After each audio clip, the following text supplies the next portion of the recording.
Hey guys, Chris here. Today I'm along the middle fork of the Feather River right behind me here. It is raging right now, 400 feet down below me from the snow melt that we're getting and the snowpack that we have up in the higher country. Also, we have, for today's beer, we have moose drool brown ale. I don't think they actually get that drool from moose. Don't quote me on that, but I don't think so. Brown ale.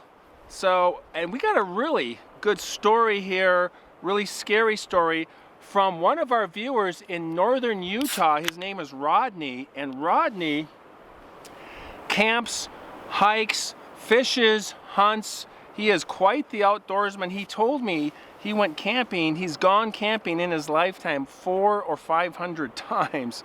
So, oh, there we go. Oh, at the top there.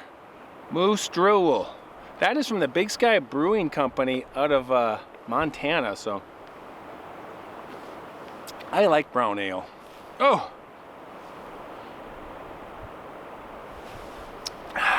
cheers. Late cheers. Okay, so Rodney, back in 2016, June of 2016, his wife had passed away. Really tough, really hard situation. And what he wanted to do was go to their old camp spot east into the mountains there, into the national forest, and say goodbye to her. And he had a really rough week, very exhausted with work. It was just a lot of work, a lot of things going on, and he was emotionally drained, but he just felt it was important to go and do this at this time.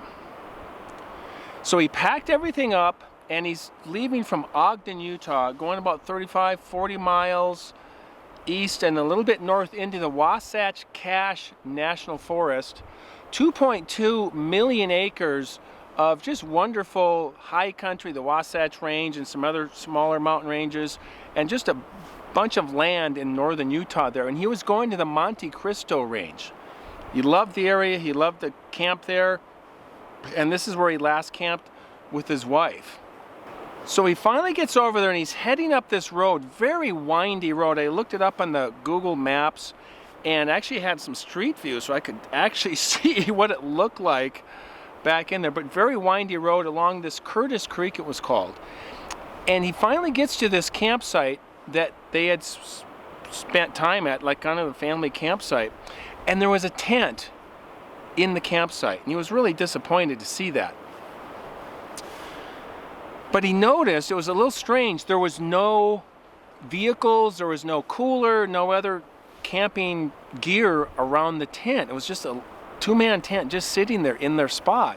He didn't feel right camping there, so he walked over and he looked at this tent, and there was no rain fly on it. He looked into the tent, and there was nothing in the tent. Just a tent sitting there. And it wasn't like somebody was holding the campsite, because when you're on these national forest back roads like this, you're just boondock camping. It's not a campground. This was not a campground with a loop and several sites and all that. It was just pull over and make your own spot here.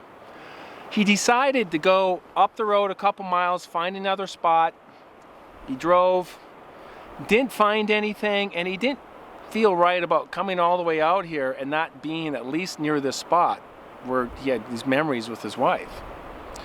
So he comes back and he finds a spot about 20 yards away from this other campsite that they like to stay at.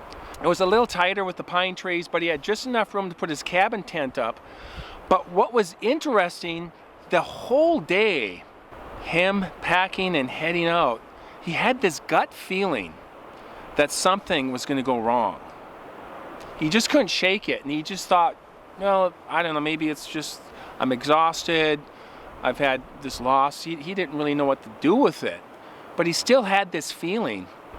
So because he had this gut feeling, he didn't feel right, at least on the first night, to just unload all of his gear into the tent. So he wanted to keep it really simple. Just put the sleep pad down, the sleeping bag, and he had a tub, brought that in and put the lantern on that. That was it. He's going to leave the rest of the gear in the truck. He decided to go for a little walk down the road, stretch his legs, and then walk by the old campsite. And he told me on the phone, and we're going to play the phone conversation after the story tonight. He walked by the old site, and he had some memories, and it kind of flooded his emotions, and he felt some sadness and some tears. And really healthy thing to do, and go get those good memories from your loved ones that you've lost, and kind of grieve that loss, but also remember them at the same time, and remember the good times you've had with them.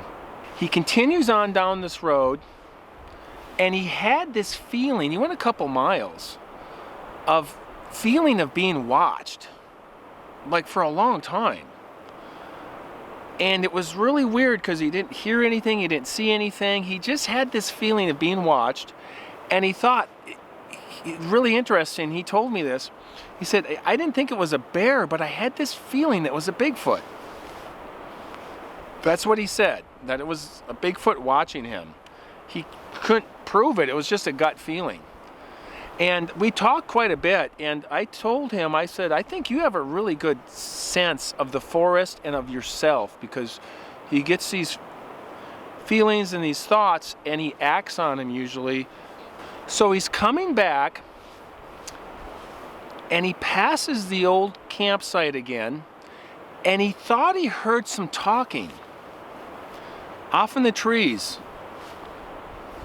just behind the campsite. He couldn't quite hear what they were saying or what it was. It was very indiscernible. It was almost like mumbling, but it was really quiet, and so it was hard to really nail it down, to pin it down and say, oh, I definitely heard something. You kind of heard it in and out for a little bit, and it was very faint. Really kind of eerie, but he couldn't put his finger on it either. Goes back to his camp, makes a dinner. He made a steak, and he was concerned about the aroma, and he also told me that he ate about half of it, and he threw half of the steak into the sagebrush, and then he immediately went, oh, that was a mistake, retrieved it. But he was concerned about bears as well, which you always got to be concerned about bears in bear country, particularly grizzly bear country. He was really exhausted. He sat down in his camp chair. I got my camp chair here, my smaller camp chair. I always bring it with me. It's nice. And he just zonked out, just fell asleep right in his chair. And I kind of do the same thing. I can take cat naps in the next to a creek, lean up against a tree or something. I can take naps for 5, 8, 10 minutes and just be out. And then he woke up after some time, and he realized it was getting late. It was maybe 15, 20 minutes before the sun was going to be completely down. So he put everything away and just got ready for bed.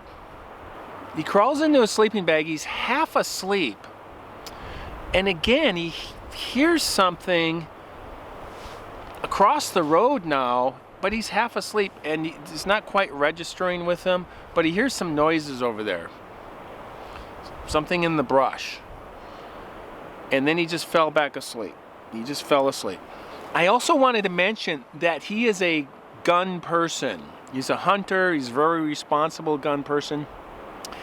He's got a shotgun, a .357 Magnum, 40 caliber, and a 9mm. He had all of those with him on this trip, and he brought them into the tent just as backup.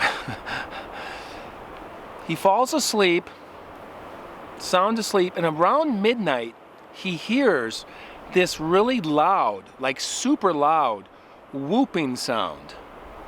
Whoop, whoop. Really loud though, and it was coming towards his tent. It's pitch black, he doesn't have the lights on, it just woke him up, and he's thinking, this is unreal. You're kidding me. Of all the times I'm alone in the middle of the forest here and just going through this stuff in my life here, and now this is happening. It was just kind of surreal to be experiencing that. He told me the sound was so loud. He could feel it the vibration in the ground and in his chest. Just frightening for him. And again, he said, just not tonight. He said a quick prayer that this thing would not come into his camp and harass him.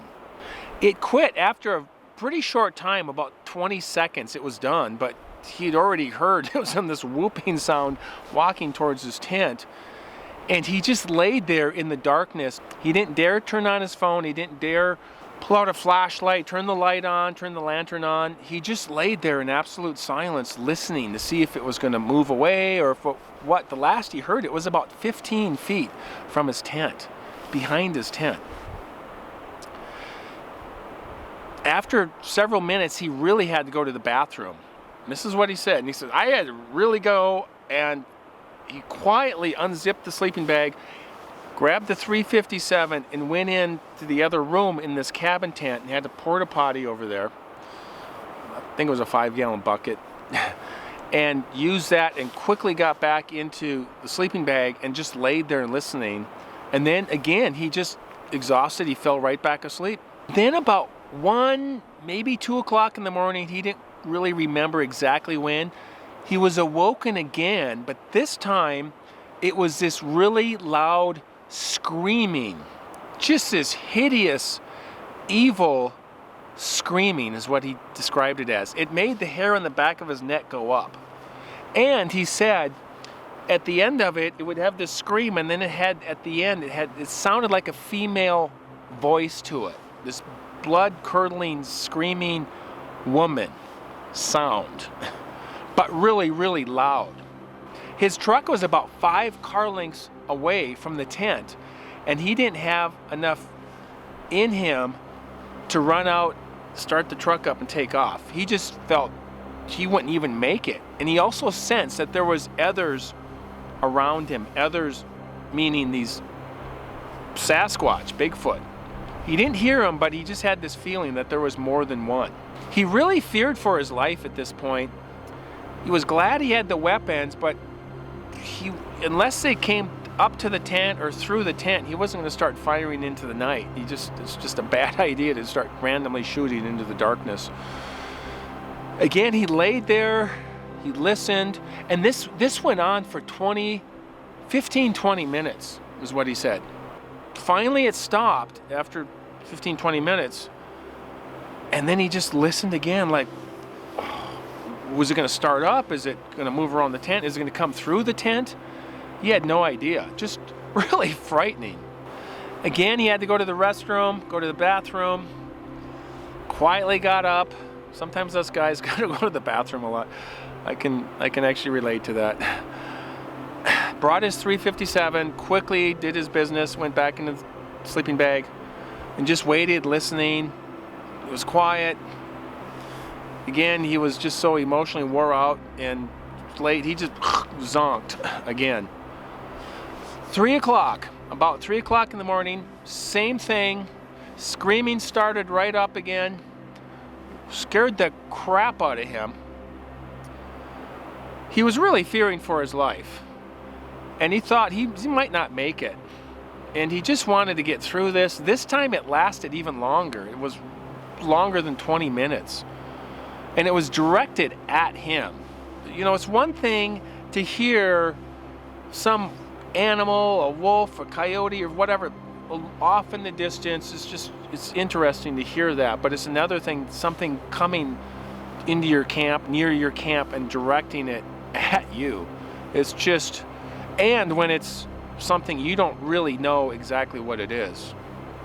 Bigfoot, Sasquatch. And how large they can be.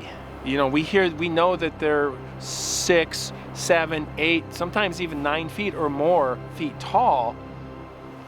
But it's not just tall like a basketball player, that they're just, here's a human and now here's a taller human. It's this mass. They have this absolute mass, 5 feet at the shoulders, 3.5 feet thick.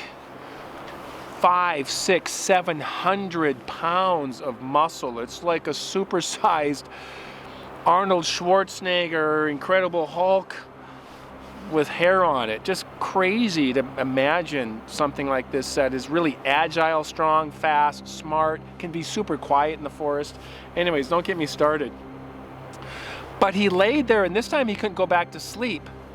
And he just laid there just going, the only thing I can do, there's fight or flight, and I can't even do flight. All I can do is lay here and just be quiet and wait for the sun to come up.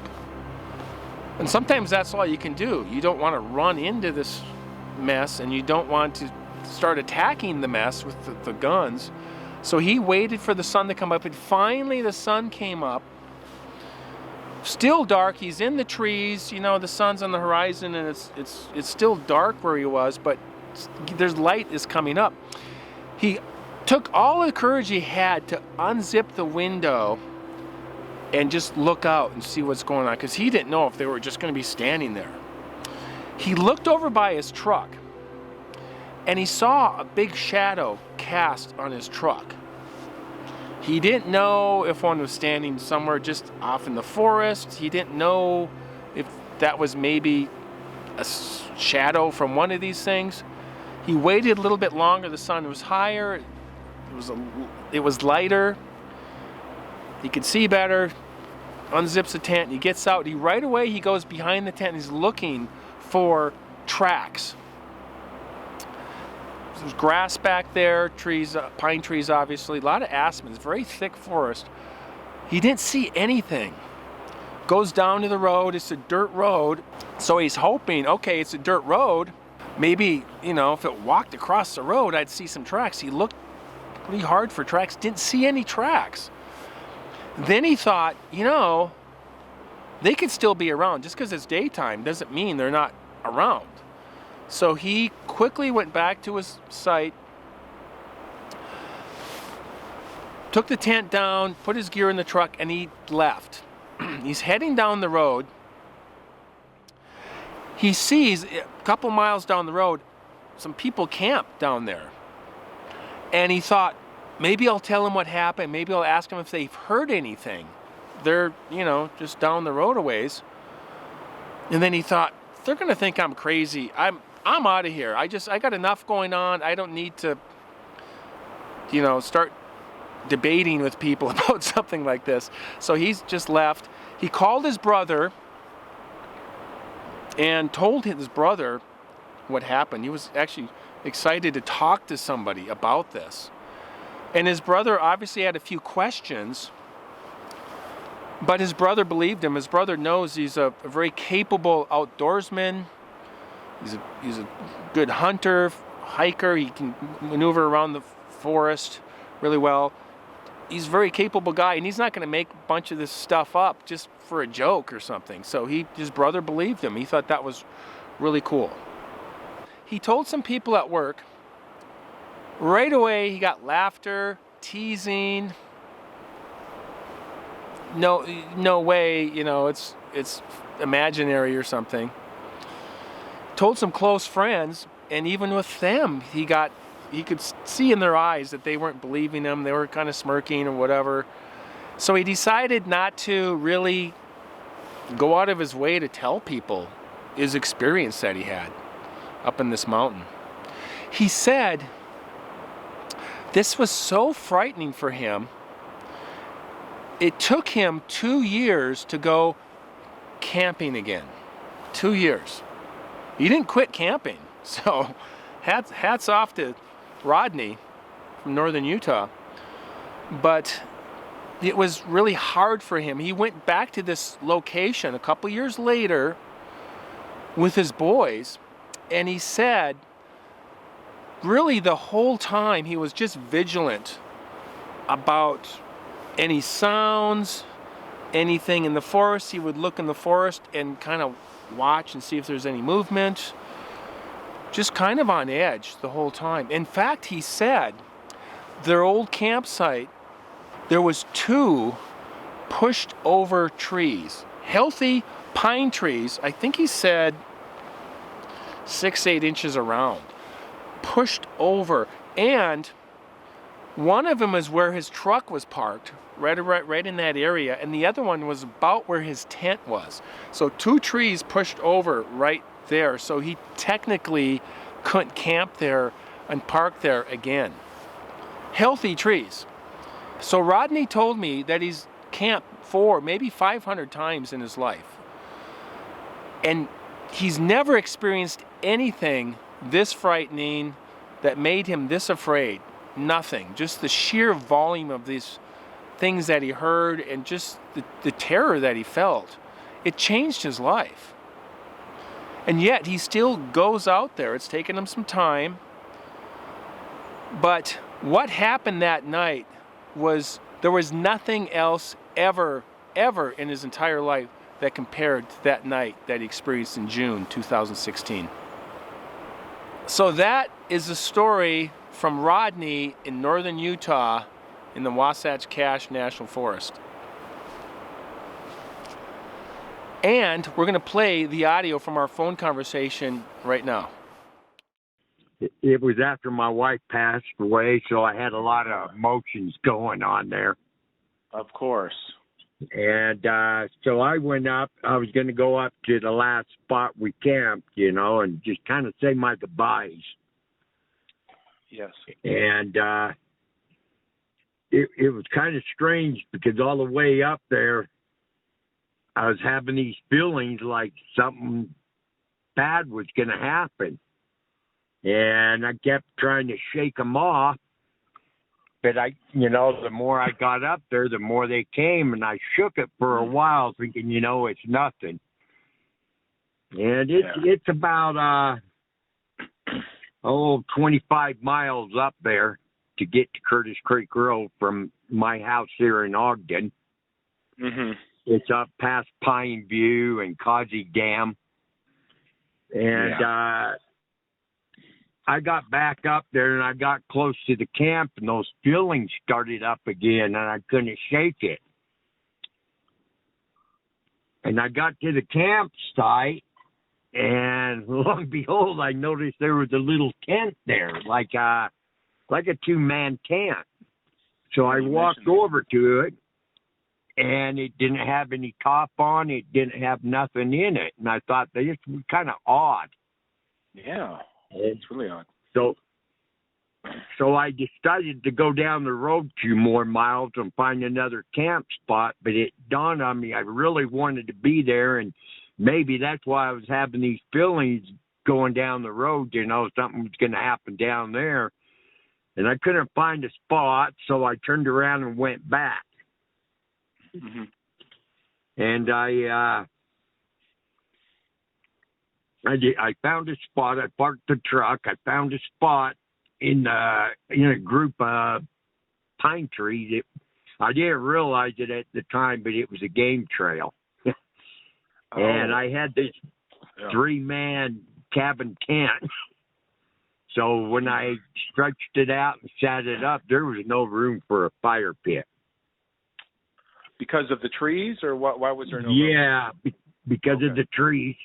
And my truck, when I parked it there, I'm going to say it was about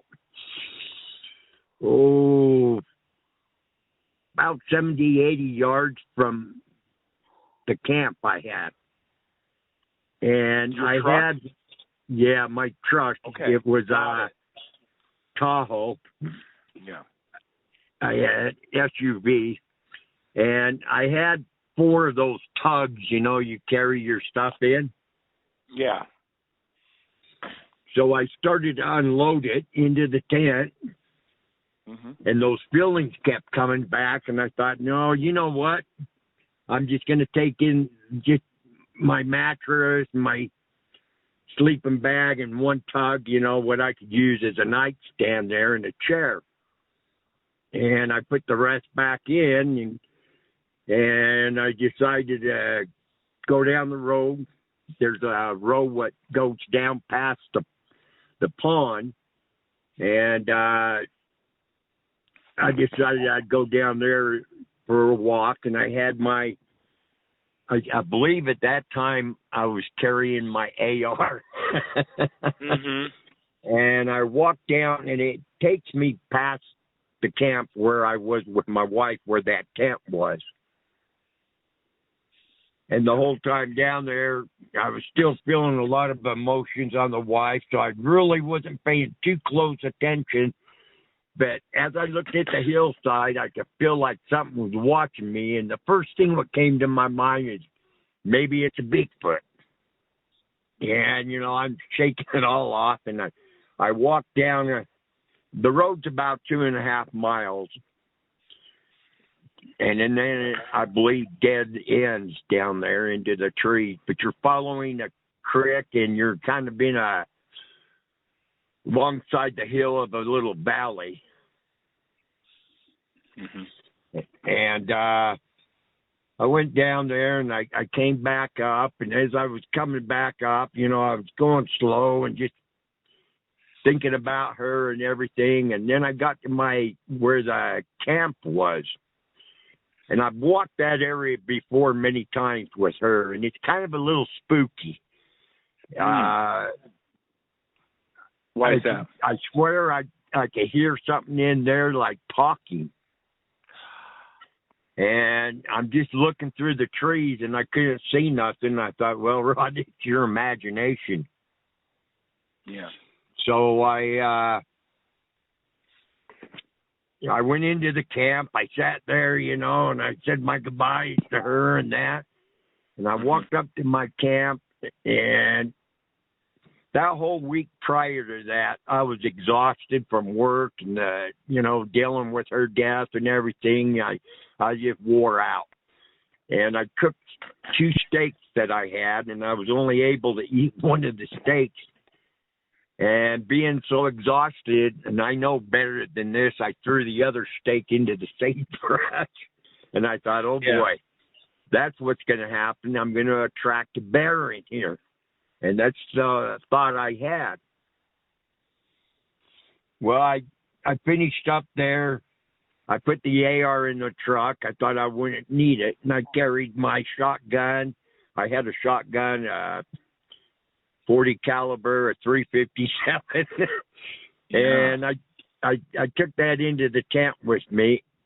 And sitting there, I knew I only had like 15 minutes of light.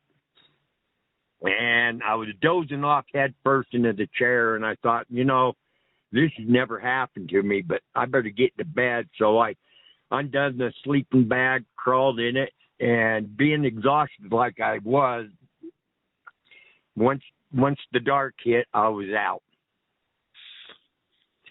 And next thing I knew is I was awoken by a whooping sound, like a whoop, whoop, and it was coming closer and closer to my tent. And it was like it was walking right around there in between the tent and the vehicle. And the only thing I could think of at the time was, oh, no, not tonight. Not tonight. I'm all alone, you know. And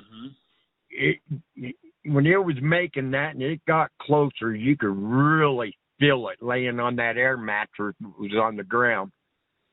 And I could really feel it just throbbing in my chest.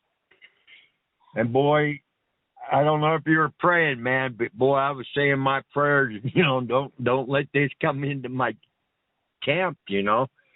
Oh my gosh. After a minute going around, almost like it, as close as I felt it was within 15, 16 feet of my tent. 15, 16 feet. And all of a sudden it stopped, and I'm just waiting. And it seemed like I waited about 20 minutes, but all of a sudden I had to use the bathroom. And it took everything I had. I mean, when I was hearing this, I wasn't thinking of my phone. Even if I could find my phone, I was just thinking of being quiet as I could, not to let anything know I was in that tent, you know, and so I didn't want to make too much movement. And after a period of time, like I said, I finally got the nerve to unzip my sleeping bag real carefully that it didn't make noise.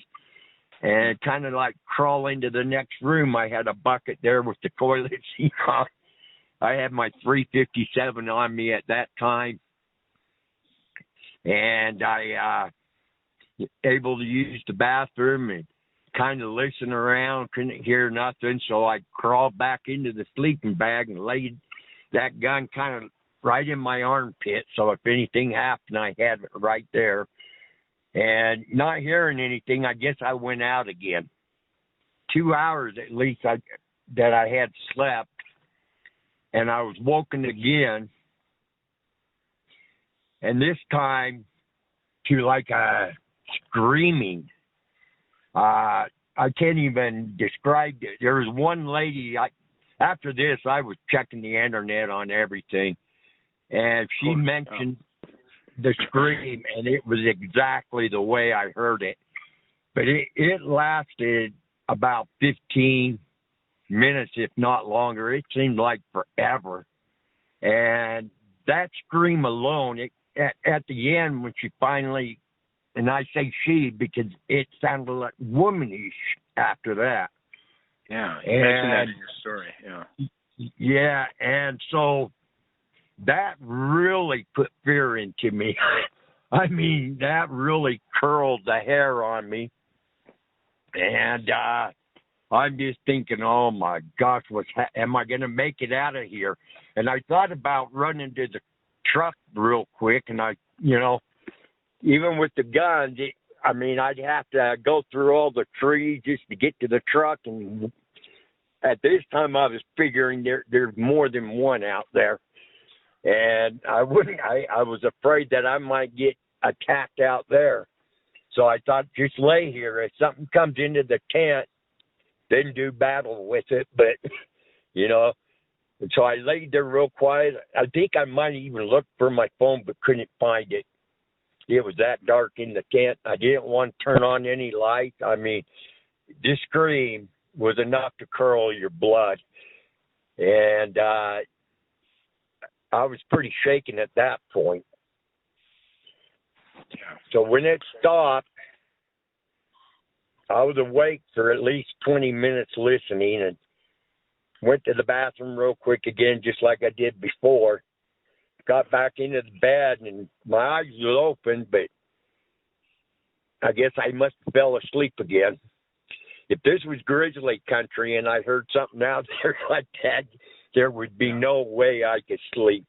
But for some reason, I was just so wore out during the week that I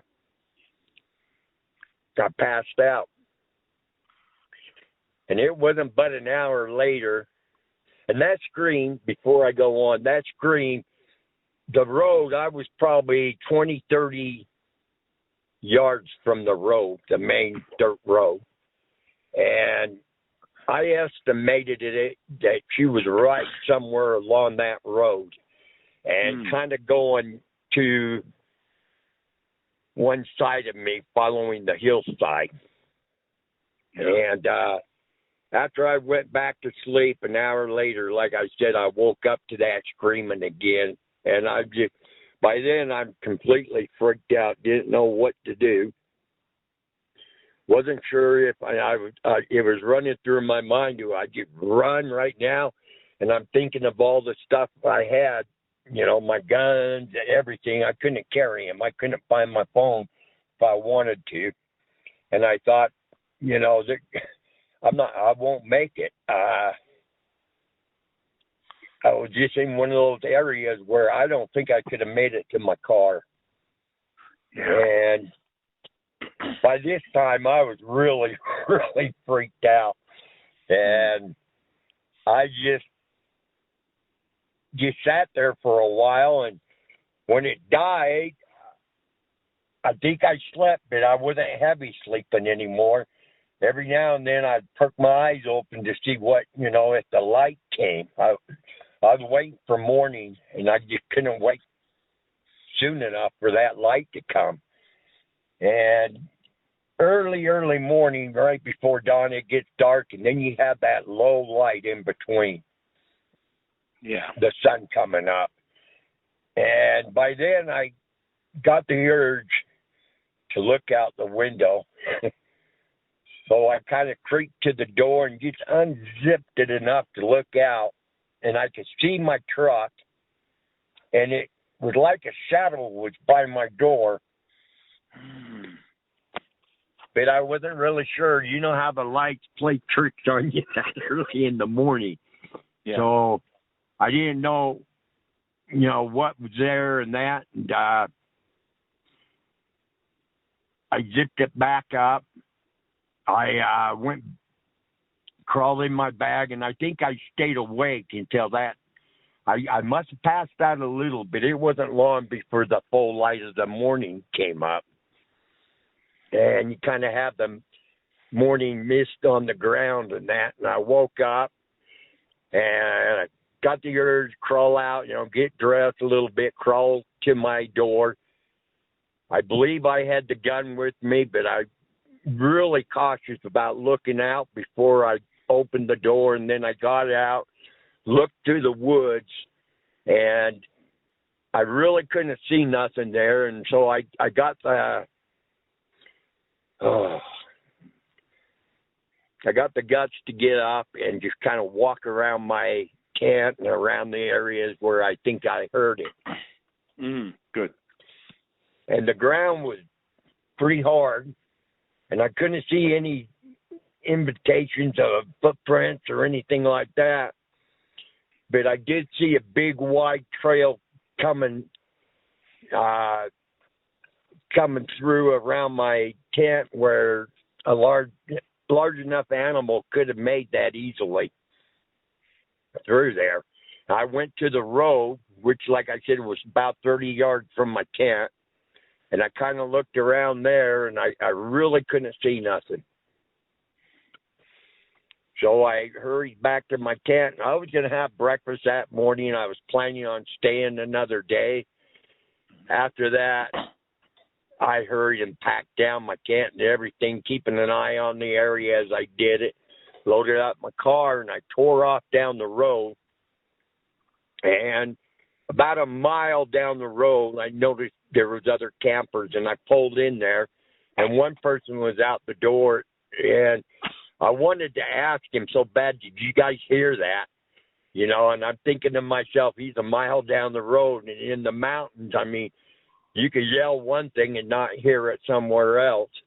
And I didn't want the guy to think I was crazy. He did give me a kind of strange look, but I tore off. And as I got down onto the main road going back down towards Pineview, that's when I called my brother. And right then it hit me how I thought, man, how unfortunate it was to hear something like that. But if you would have asked me that the night before, it was something I didn't want to hear. And he believed me, right then and there.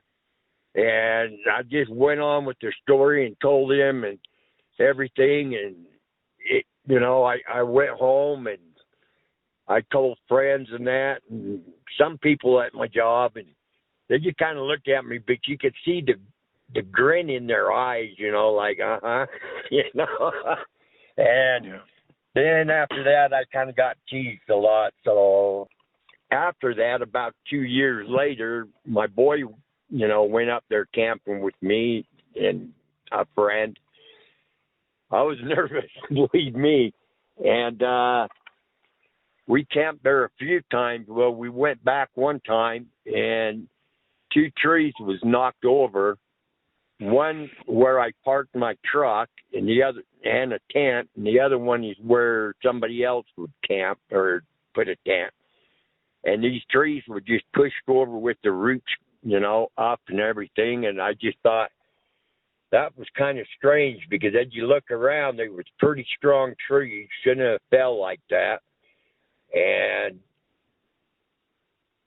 there was no other trees what was knocked over but them. So I don't know. It could have been Mother Nature, but I kind of have a strong feeling it was more to it, that something was trying to keep us out of that area. Bad timing is what it is. I mean, a lot of people tell me they want to see it or hear it or have some kind of experience like that. And I said, no, you don't. Every tree I look at now, when I'm looking at that forest, I'm kind of looking behind it. And Yeah. it took me 2 years to even get the nerve up to go camping again. And boy, I've camped over 400 or 500 times in my life.